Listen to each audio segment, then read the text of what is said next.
বিনিয়োগকারী বন্ধুগণ, আসসালামু আলাইকুম। বিডি স্টক চ্যানেলে আপনাকে স্বাগতম। বরাবর নিয়ে আজকে আপনাদের সঙ্গে ঢাকা স্টক এক্সচেঞ্জের কয়েকটি স্টক নিয়ে আলোচনা করব, যা আপনাদের বিনিয়োগের কিছুটা হেল্প হতে পারে। আলোচনার শুরুতে আমি রিকোয়েস্ট করব আমার বিডি স্টক চ্যানেলটাকে সাবস্ক্রাইব করার জন্য। আর যারা ইতিপূর্বে সাবস্ক্রাইব করে আছেন, আপনাদেরকে অসংখ্য ধন্যবাদ আমার চ্যানেলের সঙ্গে থাকার জন্য। আমি যেসব স্টক নিয়ে কথা বলি, এটা কিন্তু হচ্ছে আমার ব্যক্তিগত এক্সপিরিয়েন্স এবং আমি রিসার্চ থেকে করে থাকি। সেজন্য আমি রিকোয়েস্ট করব আমার এই আলোচনা থেকে কেউ সরাসরি বাই বা সেল করার জন্য উদ্বুদ্ধ হবেন না, এবং প্রাইস কোট করেও কিন্তু আপনি কোনো স্টকে ইনভেস্ট করার জন্য প্ল্যান করবেন না। এই জন্য আমি রিকোয়েস্ট করব, সবসময় বলি যে আপনি আপনার বিনিয়োগ শিক্ষা গ্রহণ করুন। আপনি নিজেই চেষ্টা করে যদি কোনো স্টকে ইনভলভমেন্ট নেন, তাহলে কিন্তু আপনার বিনিয়োগটা সুরক্ষিত থাকবে এবং আপনি কিন্তু প্রফিটেবল হতে পারবেন। সেই জন্য বিনিয়োগ শিক্ষার কোনো বিকল্প নেই। তো আপনারাও সবকিছু জানেন, তারপর আমি কিছুদিন ধরে দেখতে পাচ্ছি যে আপনার আমাকে কয়েকজনই বিনিয়োগকারী বন্ধুগণ ইনবক্স করেন যে ট্রেনিং করানোর জন্য, ট্রেনিং কোর্স করার ব্যাপারে।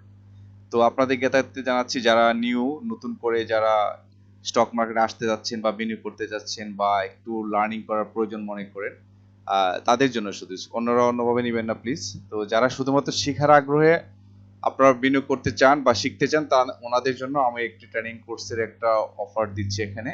এটা শুধুমাত্র বেসিক এবং অ্যাডভান্স দুই ধরনের কোর্সই হয়। তো যারা বেসিক কোর্স করতে চাচ্ছেন, তাদের জন্য আমার সিলেবাসটা দেওয়া আছে এখানে।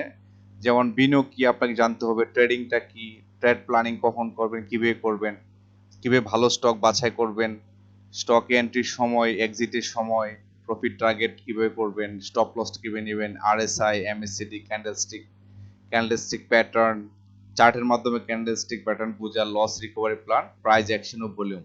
এগুলো হচ্ছে একটা ফান্ডামেন্টাল। অর্থাৎ আপনি যদি কোনো স্টকে বিনিয়োগ করতে চান বা শেয়ার মার্কেট সম্বন্ধে যদি আপনি ভালো দখল নিতে চান, তাহলে কিন্তু এগুলো ফান্ডামেন্টাল, এগুলো আপনি জানতেই হবে। এই জন্য বেসিক কোর্স। আর বেসিক কোর্স করার পরে আপনি অ্যাডভান্স লেভেলে আরও কিছু প্যারামিটার থাকে, এগুলো যদি আপনি কন্টিনিউ করতে পারেন, তাহলে কিন্তু আপনি আরও বেশি এক্সপার্ট হবেন। তো সবকিছু ব্যাপারে যে কোনো প্রয়োজনে আপনি কল করতে পারেন হচ্ছে, বা হোয়াটসঅ্যাপে বিশেষ করে মেসেজ করার জন্য আমার এই নাম্বারটা দেওয়া আছে, বিডি স্টক। আপনি যোগাযোগ করে আপনি পূর্ণাঙ্গ মেসেজটা পেয়ে যাবেন। তো আমি বৃহস্পতিবার, শুক্রবার, শনিবার 3 দিনই আমি চেষ্টা করব যে লং টাইমের জন্য ট্রেনিংটা করানোর জন্য। এছাড়া আরও কিন্তু ডেমো ক্লাস থাকবে, যা আপনার পারফেকশন করার জন্য যা প্রয়োজন সবই করা হবে। তো এটা হচ্ছে সিলেবাস নিয়ে যারা আগ্রহী, আপনারা অবশ্যই নক করতে পারেন, ডিটেলস হোয়াটসঅ্যাপে কথা হবে। আর একটা হচ্ছে যে যারা অনেক সময় বলেন যে পার্সোনালি স্টক সাজেস্ট করেন কিনা, তো যারা পার্সোনালি আমার কাছ থেকে সাজেশন নিতে চান স্টকের ব্যাপারে, তাদের জন্য সেম হোয়াটসঅ্যাপ নাম্বারে যোগাযোগ করার জন্য, এবং এটা অবশ্যই পেইড সার্ভিস থাকবে। তো যারা আগ্রহী তারা অবশ্যই যোগাযোগ করে প্রয়োজনীয় পরামর্শ নিতে পারবেন। Thank you. তো আলোচনার শুরুতে আমি যে স্টকটি নিয়ে কথা বলতে যাচ্ছি, সেটা হচ্ছে বেক্সিমকো নিয়ে। আমাকে অনেকে নক করতেছেন বেক্সিমকোর ব্যাপারটা কথা বলার জন্য, কি হতে পারে, কখন থেকে এটাও বাউন্স ব্যাক করতে পারে। আসলে বেক্সিমকো অনেক বড় একটা কোম্পানি, আমরা জানি এটা বি ক্যাটাগরি একটি স্টক। তো এটা নিয়ে আসলে তেমন কিছু রিসার্চ করার কিছু নেই, শুধু একটা কথাই বলা যায় এখানে, তার ন্যাপটা কিন্তু 82.57 পার শেয়ার, আর টোটাল শেয়ার হচ্ছে 94,32,00,000 জুন ক্লোজিং শেয়ার। ইপিএসটা নেগেটিভ থাকার কারণে এটা কিন্তু মাইনাস আসছে। পি রেশিওটা হচ্ছে বর্তমানে 80 টাকা 30 পয়সা তার বর্তমান প্রাইস, আর ন্যাব হচ্ছে 82। তো এখানে আমি যে জিনিসটা আপনাদের ফোকাস করতে চাই, আসলে একটা গুড স্টকের কিছু প্যারামিটার থাকে। তার মধ্যে একটা হচ্ছে ইপিএস এর গ্রোথ। যদি এটা নেগেটিভ ইপিএস, এখানে তো এটা হচ্ছে না। বাট আরেকটা ম্যাটার হচ্ছে যে একটা ভালো শেয়ারের জন্য হচ্ছে ন্যাব এবং তার কারেন্ট প্রাইস যদি ইকুইভ্যালেন্ট হয়, মানে তাদের রেশিওটা যদি কাছাকাছি থাকে 1 বা 1.5, তাহলে কিন্তু স্টকটাকে আমরা ভালো একটা স্টক হিসেবে ধরে নিতে পারি। এটা হচ্ছে ভালো স্টকের একটা একটা গুণ। তো সেক্ষেত্রে এটা আরেকটা হচ্ছে ইপিএস এবং ন্যাব, যদি ইপিএসটা নেগেটিভ না থাকতো তাহলে কিন্তু এটা ভালো একটা ফর্মে ছিল, এটাও কিন্তু করা যেত। আর পাশাপাশি তাদের যে পেড অফ ক্যাপিটালটাও কিন্তু ভালো, 943 কোটি কিন্তু ভালো। 150 কোটির উপরে হলে আমরা ভালো, পেড অফ ক্যাপিটাল থাকলে কিন্তু স্টকটাকে ভালো হলো। আর বাকি সবকিছু কিন্তু ভালো আছে, এটা লোনটা অনেক বেশি, আর রিজার্ভও অনেক ভালো আছে। যাক, এটা নিয়ে কথা না, কথা হচ্ছে যে এখনো কিন্তু স্টকটি কিন্তু একটা বেটার পারফর্ম করতেছে। তো এখন আমরা চার্টে যদি যাই, চার্টে গেলে হয়তো আপনি আরো একটু ক্লিয়ার হতে পারবেন। তো চার্টে আমরা যদি ফোকাস করি, এখানে আমরা আসি, বেক্সিমকোর প্রবলেমটা কোথায় হয়েছে আমি একটু দেখানোর জন্য বলতেছি। এই যে এখানে 2021 সালের জানুয়ারিতে যখন সে পিকটা দেয় সেটা হচ্ছে আপনার 97 96.97 ধরেন, এখানে যাওয়ার পর কিন্তু স্টকটি কিন্তু কারেকশন ফেজে আসে, আসার পর সে একটা বটম ক্রিয়েট করে হচ্ছে মানে সাপোর্ট নেওয়ার জন্য 77 টাকা 700 টাকা 70 পয়সা যাওয়ার পর কিন্তু স্টকটি এখান থেকে কিন্তু আবার একটা আপ ট্রেন্ড, এখানে যাওয়ার পর কিন্তু এখানে দেখেন এই যে এখানে কিন্তু বেশ কিছু কিন্তু ইনভেস্ট হয়, হওয়ার পর কিন্তু আবার সেম তার ওই লেভেলে কিন্তু যায়, অর্থাৎ সর্বোচ্চ লেভেল তার এটাই, সেটা হচ্ছে কি 98 টাকা, 90 আগে ছিল কত 96.9, মানে 97 98 যাওয়ার পর কিন্তু আবার কিন্তু কারেকশন ফেজে আসে, আসার পর এই যে আবার কিন্তু এখানে কিন্তু অর্থাৎ এই 700 টাকা 50 পয়সা কিন্তু তার হচ্ছে একটা থ্রেশহোল্ড লেভেল, এখানে যাওয়ার পরে কিন্তু নতুন করে বাই হয়, অর্থাৎ ইনস্টিটিউট কিন্তু এখানে নতুন করে এখানে যারা কারসাজি করে তারা কিন্তু এই 700 50 লেভেল আসার পরে কিন্তু বাই দেয়, এটা নামানো হয়েছে আবার উঠাইছে আবার কিন্তু ওই এই ঘুরপাক খাচ্ছে 700 টাকা 50 সাথে 97 98 টাকার মধ্যে কিন্তু ঘুরপাক 30 টাকার মাঝে কিন্তু এটা ঘুরপাক খাচ্ছে। তারপরে হচ্ছে দেখেন ব্যাপারটা এখানে কি করছে, যদি এখানে যেহেতু দুইটাই কিন্তু ডাবল বটম কিন্তু ক্রিয়েট করছে, করার পর কিন্তু সাধারণত এই স্টকটা কিন্তু অনেক দূর কারেকশনে যায়, যদি 42 টাকা এই লেভেলটা পর্যন্ত যদি তখনই যদি চলে আসতো, আমরা যদি এটা করি যদি এটা এখানে বাই যে এই যদি টার্ন দিয়ে যদি এই পর্যায়ে যদি চলে আসতো তাহলে কিন্তু স্টকটি কিন্তু আজকে এই অবস্থায় পড়তে হইতো, এত উপরে যায় না। তো যাই হোক সেটা ডিফারেন্ট ইস্যু। তো এখন যেটা হচ্ছে যে এই যে তার মানে 700 টাকা 50 পয়সা হচ্ছে, তার জন্য এখানে কিন্তু একটা সাপোর্ট পয়েন্ট ছিল। তো বর্তমানে কিন্তু 80 টাকা 30 পয়সা লেভেল আছে, আগামীকালকে হয়তো 72 টাকা সামথিং এ যাবে, যাওয়ার পর কিন্তু যদি হল্ট হয় নেগেটিভ হল্ট হয় তাহলে 72 টাকা লেভেলে যেতে, না হলে কিন্তু কি হয় সেটা পরে দেখা যাবে, বাট এখানে তো 76 টাকা লেভেলে যেতে পারে। তো যাই হোক আমরা ধরে নিলাম যে 72 টাকা আসবে, তারপর কিন্তু পরবর্তীতে যেহেতু এখানে ইতি পড়বে আমরা দেখতে পাচ্ছি যে 700 টাকা 50 পয়সা তার একটা ভালো একটা হার্ডেল, অর্থাৎ এখানে ভালো একটা সাপোর্ট, এই আশা করা হচ্ছে যে বেক্সিমকো তো 700 টাকা থেকে একটা সাপোর্ট নিতে পারে, নেওয়ার পর এটা কিন্তু 97 টাকা পর্যন্ত তার একটা ভালো একটা কিন্তু রেজিস্ট্যান্স এখানে ডেভেলপ করা আছে, এটা হয়তো সহসা ভাঙবে না, কারণ এটা কিন্তু স্টকটি কিন্তু আরো অনেক দূর কিন্তু এটা কারেকশন হবে। তো এইভাবে কিন্তু আপস এন্ড ডাউনস করে 60 টাকা থেকে হয়তো 97 টাকা যাওয়ার পর আবার কিন্তু একটু কারেকশন করে রিটেস্ট করবে, এই যে সবগুলো থেকে কিন্তু রিটেস্ট করবে, 58 আসবে, এখান থেকে আবার একটু উপরে যাবে 60, এখান থেকে আবার কিন্তু কারেকশন ফেজে এসে 42 টাকা আসবে, 42 টাকা থেকে পরে কিন্তু আবার কিন্তু একটু আপ করে আবার ডাউন ট্রেন্ড করে 28 টাকা পর্যন্ত কিন্তু যাওয়ার তার যথেষ্ট পসিবিলিটিস রয়েছে।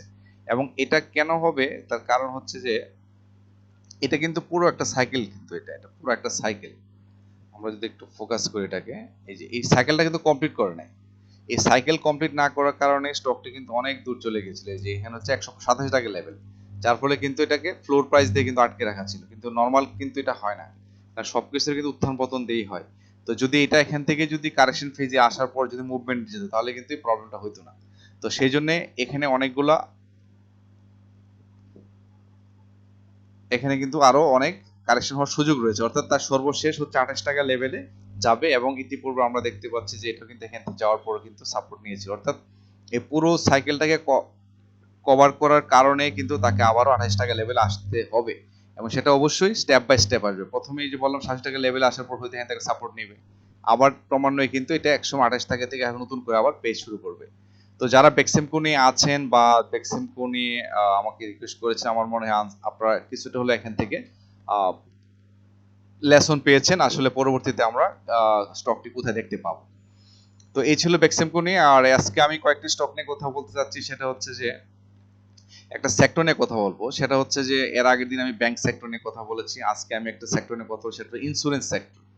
তো ইন্স্যুরেন্স সেক্টর নিয়ে কথা বলার পূর্বে আমি আপনাদের সাথে আগে যে বিষয়ের কথা বলতে চাই সেটা হচ্ছে বর্তমানে এটার হচ্ছে 52.1, হ্যাঁ, এই সেক্টর ট্রলে এত টাকায় কি পয়সা কিন্তু এটা মুভমেন্ট করার পর কিন্তু এটা কিন্তু কারেকশন ফেজে আসে, হ্যাঁ, একটু খেয়াল করে দেখেন। তো এখনো কিন্তু এটা কারেকশন ফেজে আছে, অর্থাৎ এটা কিন্তু এখনো কিন্তু যথেষ্ট সেলিং প্রেসারে আছে, সেক্ষেত্রে সম্ভাব্য যে সাপোর্ট পয়েন্ট 48 টাকা 48.2 তে 48 টাকা 20 পয়সা এভারেজ তার এটাতে আসতে পারে, অথবা এখানে এটা যদি সাপোর্ট না করে তাহলে 46 টা 90 পয়সা এখানেও কিন্তু সাপোর্ট নিয়ে তারপর কিন্তু আবার আপ ট্রেন্ড করে করে এটা কিন্তু উপরে যাওয়ার যথেষ্ট সম্ভাবনা, সেই ক্ষেত্রে কিন্তু 58 পর্যন্ত যাওয়ার সম্ভাবনা, যেটা পরে দেখা যাবে। তা আপাতত যেহেতু এটা কারেকশন ফেজে আছে, কিছুদিনের মাঝে কিন্তু স্টকটি ইন্স্যুরেন্স সেক্টরটা কিন্তু মুভমেন্টে আসতে যাচ্ছে। এটি দেখানোর উদ্দেশ্য যে হয়তো আর অল্প কিছুদিন পরে কিন্তু সেক্টরটা কিন্তু একটা মুভমেন্টে আসবে। এই জন্যই সেক্টরের যে চার্টটা নিয়ে কথা বলা। তো আমরা এখন ইন্স্যুরেন্স সেক্টরের কয়েকটি স্টক নিয়ে কথা বলবো, যা হয়তো আপনাদের এটার সাথে রিলেট করতে সহজ হবে, যে কেন ইন্স্যুরেন্স সেক্টর কিছুদিনের মধ্যে হয়তো আবার একটা বাউন্স ব্যাক করে একটা ভালো একটা পিক লেভেলে যাওয়ার সম্ভাবনা থাকবে। তো এই ক্ষেত্রে যে প্রথম যে স্টকটি নিয়ে কথা বলবো সেটি হচ্ছে যে অগ্রণী ইন্স্যুরেন্স নিয়ে কথা বলতে যাচ্ছি। তো অগ্রণী ইন্স্যুরেন্স নিয়ে কথা বলার পূর্বে আমরা যদি ফান্ডামেন্টাল একটু দেখে আসি, তো অগ্রণী ইন্স্যুরেন্সের ফান্ডামেন্টালে তাকালে দেখবো যে ইন্স্যুরেন্স এক ক্যাটাগরির একটি স্টক, যার বর্তমান প্রায় 27 টাকা 60 পয়সা। আর এখানে তার টোটাল শেয়ার হলো 3 কোটি শেয়ার, 3.5 কোটি 60 লাখ, 3.5 কোটি টাকা, 12% মোটামুটি ডিভিডেন্ড দিচ্ছে, আর 2.17 হচ্ছে তার ডিভিডেন্ড ইল্ড। এক্ষেত্রে পাবলিক 2.1% কিন্তু পারচেস করতেছে। Long term short term loan নাই, আর তার রিজার্ভ আছে 30.36 ক্রোর হচ্ছে তার পেডে ক্যাপিটাল। তো এখন আমরা যে চার্টে চলে আসি, তো চার্টে দেখতে পাচ্ছি যে বর্তমানে যে ক্যান্ডেলটা এখানে শো করতেছে এটা কিন্তু একটা ভালো একটা গ্রিন ক্যান্ডেল, যদিও ভলিউমটা আগের তুলনায় একটু কম, তার মানে কি এটা কিন্তু একটা কিন্তু এখন আমরা দেখতে পাচ্ছি কিন্তু গ্রিন ক্যান্ডেল করেছে, বাট এটা কিন্তু একটা স্পিনিং টপ, যা হচ্ছে একটা মনে হচ্ছে যে স্টকটি কিন্তু এখন ডাউন ট্রেন্ড যাওয়ার একটা সম্ভাবনা থাকবে। সেক্ষেত্রে তার যে সম্ভাব্য যে সাপোর্ট পয়েন্ট যেটা ছিল এটা কিন্তু অলরেডি আমরা দেখতে পাচ্ছি এখানে 26 টাকা 50 পয়সা এই লেভেলে কিন্তু টাচ করে ফেলেছে। আর যদি অল্প হয় তাহলে সেটা হয়তো 26 টাকা সামথিং এর মধ্যে কিন্তু স্টকটি হয়তো একটা বর্তমানে যদিও সাপোর্ট টাচ করেছে, বাট যদিও অনেক সময় দেখা যাচ্ছে যে স্টপ লস করানোর জন্য অনেক সময় দেখা যাচ্ছে যে কিছু কিছু পয়েন্ট থেকে একটু নিচে কিন্তু টাচ করা হয়। এটা হচ্ছে কেউ আতঙ্কিত হয়ে কিন্তু সেল করে দেয়, তখন বায়াররা কিন্তু অন্যরা কিন্তু কিনে নেয়। তো যাই হোক, এটা হচ্ছে তার একটা সাপোর্ট পয়েন্ট, একটা টাচ করা আছে এবং ক্লোজ করে 27.60 পয়সা। সেক্ষেত্রে সম্ভাব্য যে স্টকটির যে উত্থান, তার রেসিস্ট্যান্স দেখতে পাচ্ছি 28 টাকা 90 পয়সা। ইতিপূর্বে এই যে 28 টাকা 90 পয়সা যাওয়ার পর কিন্তু স্টকটি একটু কারেকশন ফেজে আসছে, সেটা হচ্ছে 2024 সালে অক্টোবর মাসে। তো এটার 28 টাকা 90 পয়সা এটাকে ওভারকাম করে কিন্তু 29 টাকা 60 পয়সার লেভেল যাওয়ার সম্ভাবনা তার খুব বেশি। তবে হ্যাঁ, 28 টাকা 40 পয়সা এবং 29 টাকা 60 পয়সা যাওয়ার পর কিন্তু স্টকটি কিন্তু কারেকশন ফেজে এসে আবার এই 26 টাকা 50 লেভেল থেকে নতুন করে কিন্তু এখানে আবার আপ ট্রেন্ড করে স্টকটি পরবর্তীতে আরো অনেক দূর যাওয়ার সম্ভাবনা আছে। তো যারা অগ্রণী ইন্স্যুরেন্স নিয়ে নতুন করে প্ল্যান করতেছেন বা ভবিষ্যতে করবেন বা আছেন, আমি বলবো যে আপনার 29 টাকা 60 বা 28 টাকা 90 এই দুইটা লেভেলে যাওয়ার পরে কিন্তু স্টকটি কারেকশন আসতে পারে। তো সেক্ষেত্রে আপনারা এখানে গেলে হয়তো আপনি একটা প্ল্যান করতে পারেন, এক্সিট নেওয়ার প্ল্যান।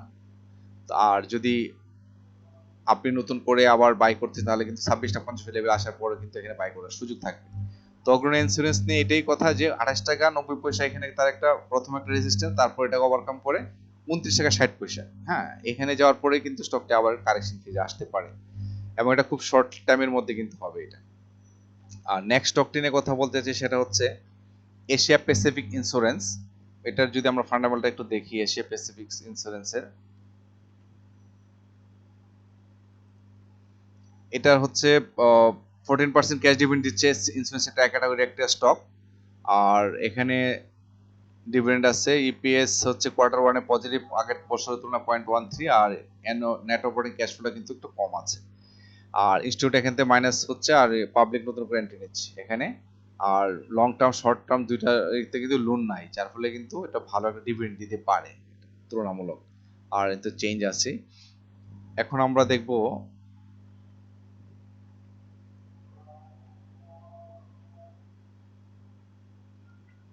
বর্তমানে যে ক্যান্ডেলটা এখানে শো করতেছে, এখানে কিন্তু প্রচন্ড সেলস একটা প্রেসার আছে। তো সেই ক্ষেত্রে স্টকটি যদি কারেকশন ফেজে আসে তাহলে কিন্তু 40 টাকা 44 পয়েন্ট অর্থাৎ 40 টাকা 70 পয়সা এই লেভেলে কিন্তু তার একটা ভালো সাপোর্ট রয়েছে। এটাকে এখান থেকে সাপোর্ট নিয়ে কিন্তু স্টকটি 50 টাকা লেভেলে যাওয়ার যথেষ্ট পসিবিলিটিস রয়েছে, তারপরে আমরা পরবর্তীতে। তবে হ্যাঁ, ইম্পর্টেন্ট লক্ষণীয় ব্যাপারটা হয়েছে যে এখানে কিন্তু 2024 সালে কিন্তু এই যে 50 টাকা লেভেলে যাওয়ার পর কিন্তু আর কিন্তু টাচ করতে পারেনি। সেই জন্য যত সম্ভাবনা আছে এটার উপরে ক্লোজ করার। সেই জন্য এসে প্যাসিফিক আমার মনে খুব শীঘ্রই এটা তার যে সর্বোচ্চ লেভেলে টাচ করে উপরে দিকে যাওয়ার প্ল্যান করবে এবং এখানে যাওয়ার পর হয়তো একটু কারেকশন ফেজে এসে আবার এই যে 44 টাকা 70 পয়সা লেভেলে আসবে, আসার পর কিন্তু নতুন করে আর একটা আবার প্ল্যান করবে, সেটা হচ্ছে পরবর্তীতে আরো উপরে নতুন একটা হায়ার হাই ক্রিয়েট করবে। তো এশিয়া প্যাসিফিক ইন্স্যুরেন্স বর্তমানে মুভমেন্টটা ভালো আছে, যদি আপনারা কেউ বাই করতে চান তাহলে এখানে একটা প্ল্যান করতে পারেন, এবং সেই ক্ষেত্রে কিন্তু স্টকটি আপনার ভালো একটা প্রফিট দিতে পারে অল্প সময় আছে। নেক্সট স্টকটি নিয়ে কথা বলবো, সেটা গ্লোবাল ইন্স্যুরেন্স। তো গ্লোবাল ইন্স্যুরেন্স নিয়ে কথা বলার পুরো আমরা তা দেখে নেই। 10% ক্যাশ ডিভিডেন্ড দিয়েছে। ইন্স্যুরেন্স সেক্টর ক্যাটাগরি একটি স্টক, যার টোটাল শেয়ার হচ্ছে 4,06,00,000। তারপর হচ্ছে তার নেট অপারেটিং ক্যাশ ফ্লো এবং হচ্ছে ইপিএস এ কিন্তু গ্রোথ রয়েছে। ইনস্টিটিউট নতুন করে এখানে এন্ট্রি নিচ্ছে। লং টার্ম লোন নাই, শর্ট টার্ম 100 কোটি টাকা, সরি শর্ট টার্ম হচ্ছে 7.1 crore লোন আছে তার, এবং লং টার্ম হচ্ছে 0। তো মোটামুটি একটা ভালো ফর্মে আছে। তো গ্লোবাল ইন্স্যুরেন্স নিয়ে আমরা যদি কথা বলি, তাহলে প্রথমে আমরা দেখবো যে গ্লোবাল ইন্স্যুরেন্সটা কিন্তু অনেকদিন ধরে কিন্তু পেজে যাচ্ছে না। সেই 2021 সালের পর থেকে কিন্তু বড় ধরনের মুভমেন্টে যাচ্ছে না। তো 2023 সালে সর্বোচ্চ রেকর্ড ছিল তার 44 টাকা 40 পয়সা, এবং 2024 সালে ছিল তার সর্বোচ্চ রেকর্ড ছিল হচ্ছে 39 টাকা 40 পয়সা, 39, হ্যাঁ 39 টাকা 40 পয়সা। তো বর্তমানে আমরা যদি তাকাই, এক্ষেত্রে কিন্তু তার বর্তমানে যে গত বৃহস্পতিবার যে ক্যান্ডেলটা ক্রিয়েট করেছে, এটা কিন্তু একটা সেলারদের আধিক্য বোঝাচ্ছে। তার মানে এটা হয়তো একটু কারেকশন ফিজ আসতে পারে, সেক্ষেত্রে তো সম্ভাব্য কারেকশন হতে পারে 36 টাকা 80 পয়সা লেভেল, এখানেও কিন্তু আসতে পারে। এখান থেকে কিন্তু আবার নতুন করে আপট্রেন্ড করার একটা প্ল্যান করবে, সেক্ষেত্রে তার সম্ভাব্য যে 41 টাকা 40 পয়সা 2024 সালে যে হাইয়েস্ট ক্রিয়েট করে, এটা কিন্তু সে টাচ করে এটাকে ভেঙে কিন্তু 44 টাকা 70 পয়সা যাবে। এটা কিন্তু একদিনে যাবে না, একটু স্টেপ আপ স্টেপ ডাউন, হয়তো 41 টাকা 40 পয়সা যাওয়ার পরে কিন্তু আবার কারেকশন ফেজে আসতে পারে। হ্যাঁ, কারেকশন ফেজে এসে যে বললাম যে এই লেভেলটাতে হয়তো টাচ করতে পারে 36 টাকা, বা যে পরবর্তীতে 35 টাকা লেভেলও নামতে পারে, সেটা সময় বলে দিবে। আপাতত আমি বলতে যাচ্ছি যে এই স্টকটি কিন্তু তার সর্বোচ্চ 44 টাকা 70 পয়সা এই লেভেলে যাওয়ার সম্ভাবনা খুবই, কারণ 2023 সালের পর থেকে কিন্তু মুভমেন্ট আর নাই। তো এখন কিন্তু সময় আসছে স্টকটা কিন্তু 44 টাকা 70 পয়সা যাওয়ার যথেষ্ট পসিবিলিটি রয়েছে। তো যারা বাই করতে চান আমার মনে প্ল্যান করতে পারেন, সুযোগ দিচ্ছে এখন একটু, যেহেতু স্যালারির একটা প্রেশার আছে, কারণ এই 41-40 যেতে গেলে কিন্তু একটু সময় লাগবে। তো 41 টাকা 40 পয়সা যাওয়ার পরে কিন্তু 44 টাকা 70 পয়সা এই লেভেলে যাবে। যারা গ্লোবাল ইন্স্যুরেন্স নতুন করে প্ল্যান করতে যাচ্ছেন, আমার মনে হয় আপনারা একটা প্ল্যান করতে পারেন, স্টকটি কিন্তু খুব শর্ট টাইমের জন্য আপনাদের ভালো প্রফিট দিতে পারে। আর নেক্সট স্টকটি নিয়ে কথা বলবো, সেটি হচ্ছে যে প্যারামাউন্ট ইন্স্যুরেন্স নিয়ে। তো যদি প্যারামাউন্ট ইন্স্যুরেন্স নিয়ে কথা বলি, তার পূর্বে আমরা তার এটা দেখে নিই ফান্ডামেন্টালটা। এটা হচ্ছে 25 টাকা 90 পয়সা, যার সর্বোচ্চ 52 সাইজ 71 টাকা 80 পয়সা। আর December closing stock 10% cash dividend দিয়ে থাকে। নেট অপারেটিং ক্যাশ ফ্লো এবং কর ইপিএস দুইটার কিন্তু গ্রোথ রয়েছে এখানে। আর পাবলিককে নতুন করে এখানে এন্ট্রি নিচ্ছে, ইনস্টিটিউট কিন্তু ছেড়ে দিচ্ছে। আর লং টার্ম শর্ট টার্ম দুইটাই কিন্তু তার লং লোন কিন্তু 0। তো এখন আমরা যদি চার্টে চলে আসি প্যারামাউন্টের, তো সেক্ষেত্রে দেখবো যে বর্তমানে স্টকটির যে ক্যান্ডেলটা এখানে দেখতে পাচ্ছি, এটা কিন্তু একটা স্পষ্ট কিন্তু একটা বিয়ারিশ একটা ক্যান্ডেল, যা কিন্তু মিন করতেছে কিন্তু এখন কিন্তু সেলরা অ্যাক্টিভেট হয়ে গেছেন, যার ফলে কিন্তু তার সম্ভাব্য যে সাপোর্ট পয়েন্ট জুন দেখতেছি আমরা একটা, এখানে একটা 60 টাকা আর হচ্ছে 18 টাকা 20 পয়সা। এই জুনটাতে কিন্তু একটা ভালো একটা সাপোর্ট পয়েন্ট আছে। অর্থাৎ যদি স্টকটি এভাবে কন্টিনিউ করে, তাহলে কিন্তু 60 টাকা 18 টাকার থেকে 60 টাকা এই লেভেলে কিন্তু তার বড় সাপোর্ট আছে। এখান থেকে সাপোর্ট নিয়ে কিন্তু স্টকটি পরবর্তীতে তার যে সম্ভাব্য যে যাওয়ার রেজিস্ট্যান্স পাবে, সেটা হচ্ছে গিয়ে 79 টাকা। অর্থাৎ আমরা দেখতে পাচ্ছি যে 2022 সালে এই লেভেলে যাওয়ার পর কিন্তু এটা ডাউন ট্রেন্ড মেনটেন করে তারপরে এটাকে ক্লোজ একটু ভাঙতে পারছিল 2023 সালে সেপ্টেম্বরে এসে। অর্থাৎ 79 এবং 81 এটা কিন্তু 2022 এবং 23 সালের পরে কিন্তু আর এটাকে করা যায় নাই, ভাঙতে পারে নাই। তো সেই ক্ষেত্রে এই বছর কিন্তু যথেষ্ট সম্ভাবনা রয়েছে এই 79 টাকা এবং 81 টাকা এই জুনটাকে ওভারকাম করে উপর দিকে যাওয়ার। সেই জন্য কিন্তু স্টকটি যথেষ্ট বুলিশ অবস্থায় যাওয়ার জন্য কিন্তু একটু কারেকশনের প্রয়োজন আছে। সেজন্য 58 এবং 60 টাকা এই লেভেলে আসার পর স্টকটি কিন্তু নতুন করে আবার আপট্রেন্ড হবে। আপট্রেন্ড হওয়ার পর কিন্তু এটা এই 81 টাকা 79 টাকা এই যে জোনটা, এটাকে ভেঙে নতুন করে একটা হায়ার হাই ক্রিয়েট করার যথেষ্ট পসিবিলিটি রয়েছে, কারণ প্যারামাউন্টকে দীর্ঘদিন ধরে কিন্তু কোনো পেজই নাই। তো সেই জন্য যারা প্যারামাউন্টে ইনভেস্ট করতে চান, আমার মনে হয় যেহেতু এখন কারেকশন ফেজে আসছে, আপনারা চোখ কান খোলা রেখে যদি এই লেভেলগুলোতে বিনিয়োগ করতে পারেন, তাহলে কিন্তু আপনারা ভালো একটা প্রফিট টেক করতে পারবেন। এই ছিল প্যারামাউন্ট নিয়ে। নেক্সট স্টকটি হচ্ছে রিপাবলিক ইন্স্যুরেন্স। রিপাবলিক নিয়ে কথা বলার পূর্বে আমরা যদি রিপাবলিকের ইয়াটা দেখে নিই, রিপাবলিক, হ্যাঁ রিপাবলিকের ফান্ডামেন্টাল দেখে নেই। এক ক্যাটাগরি একটা ইন্স্যুরেন্স সেক্টরের স্টক, যার ডিভিডেন্ড হিস্ট্রি ভালো, 10.25% ক্যাশ ডিভিডেন্ড দিচ্ছে। ইপিএস এর কিন্তু গ্রোথ আছে কোয়ার্টার ওয়ানে, নেট অপারেটিং ক্যাশ ফ্লো কিন্তু একটু কমে আসছে এখানে। আর ডিরেক্টর নতুন করে এখানে এন্ট্রি নিচ্ছে, ইনস্টিটিউট নতুন করে এন্ট্রি নিচ্ছে, আর পাবলিক কিন্তু এখান থেকে সেল করে দিচ্ছে। আর লোন যদি দেখি শর্ট টার্ম এবং লং টার্ম, এই দুটার কিন্তু লোন কিন্তু জিরো এই স্টকটার।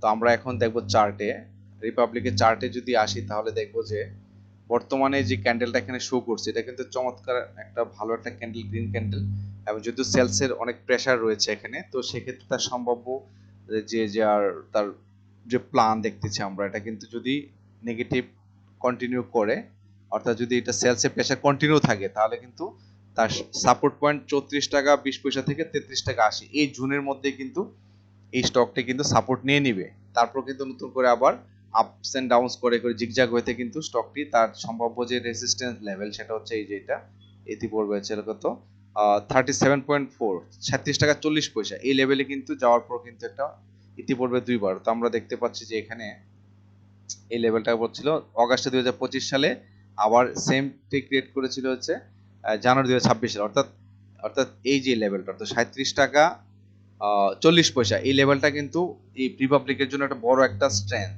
রেজিস্ট্যান্স। তো এইটাকে ওভারকাম করতে কিন্তু যেমন আমরা যদি দেখি যে গত 9 তারিখে, জুন মাসের 9 তারিখে কিন্তু এটা ব্রেক করেছিল, কিন্তু উপরে কিন্তু ক্লোজ করতে পারে, যার ফলে কিন্তু স্টকটা কিন্তু আবার কারেকশন ফেজে আসতে বাধ্য হচ্ছে। অর্থাৎ এটাকে ওভারকাম করতে গেলে যে পরিমাণ তার ভলিউম থাকে, এই ভলিউমটা কিন্তু নাই, যার ফলে কিন্তু স্টকটিকে আরো নিচে নামানোর উদ্দেশ্য হচ্ছে এখানে কিন্তু আরো কিছু বায়ার কালেক্ট করা। যদি বায়ার বেশি আসে তাহলে কিন্তু সম্ভব এই বাধাটাকে অতিক্রম করা। সেই জন্য 33 টাকা 80 পয়সা লেভেলটাতে যখন আসবে, তখন হয়তো এখানে ভালো বায়ার এন্ট্রি হবে, এখানে অর্ডার দিবে। তারপর কিন্তু নতুন করে আবার এখানে দেখা যাচ্ছে, এখানে আসার পর হয়তো আবার একটু কারেকশন ফেজ আসতে পারে। আর এক ধাক্কায় ভাঙতে পারলে তো ভালো, না হলে তো একটু কারেকশন ফেজে এসে হয়তো 37 টাকা 50 পয়সা বা 34 পয়সা যেতে পারে। এখান থেকে আবার নতুন করে একটা এন্ট্রি নিয়ে নতুন করে একটা ভালোভাবে একটা এন্ট্রি করে, সরি, এখান থেকে নতুন করে আবার একটা বাই প্রেসার আসবে। এখানে বাই প্রেসার আসলে কিন্তু স্টকটি আবার এই যে বাধাটা, যেটা 37 টাকা ছিল, এটা কিন্তু ওভারকাম করে 29 টাকা 50 পয়সা, তারপরে কিন্তু আরো উপরে যাওয়ার সম্ভাবনা থাকবে। তবে যথেষ্ট সম্ভাবনা এই এই এই যে বর্তমান যে হাই যেটা আছে, এটা কিন্তু ভাঙবে, কারণ এই যে 2024 সালে কিন্তু দেখা যাচ্ছে এখানে 41 টাকা লেভেলে যাওয়ার পর কিন্তু স্টকটি কিন্তু আবার কারেকশন ফেজে চলে আসে, অর্থাৎ 41 টাকা 60 পয়সা এই লেভেলে যাওয়ার সম্ভাবনা তার যথেষ্ট বেশি রিপাবলিকের। সেজন্য আপনারা যদি এই 33 টাকা বা 34 টাকা এই লেভেলে যদি বাই করতে পারেন, একটু যদি হোল্ড করেন, তাহলে কিন্তু এখান থেকে ভালো 7-8 টাকা একটা প্রাইস গিয়ে পাবেন। তারপরে তো আরো উপরে যাবেই, সেটা যত বেশি হোল্ড করবেন, তত বিনিয়োগ করবে, ইনভেস্ট করবেন, তত বেশি কিন্তু স্টকটি থেকে ভালো একটা প্রফিট টেক করতে পারবেন। তো এই ছিল হচ্ছে মোটামুটি ইন্স্যুরেন্স সেক্টরের বেশ কিছু স্টক নিয়ে কথা বলা, আর বেক্সিমনের কথা তো বলেই ফেললাম। তো এই ছিল আপনাদের সাথে মোটামুটি ইন্স্যুরেন্স সেক্টরটা নিয়ে কথা বলা। কারণ ইন্স্যুরেন্স সেক্টরে আমার মনে হচ্ছে যে আগামী কিছুদিনের মাঝে হয়তো একটা সেক্টরটা হয়তো একটা একটা বুমিং ফর্মে যাবে। তো যার ফলে যারা ইন্স্যুরেন্স সেক্টর নিয়ে ইনভেস্ট করতে চান, তাদের জন্য মূলত আজকের এই ভিডিওটা। নিশ্চয়ই আপনাদের সঙ্গে আবারও নতুন কোনো স্টক নিয়ে ইনফরমেশন নিয়ে কথা বলবো। আপনাদের বিনিয়োগ সুরক্ষিত থাকুক, সবাই ভালো থাকবেন। আসসালামু আলাইকুম।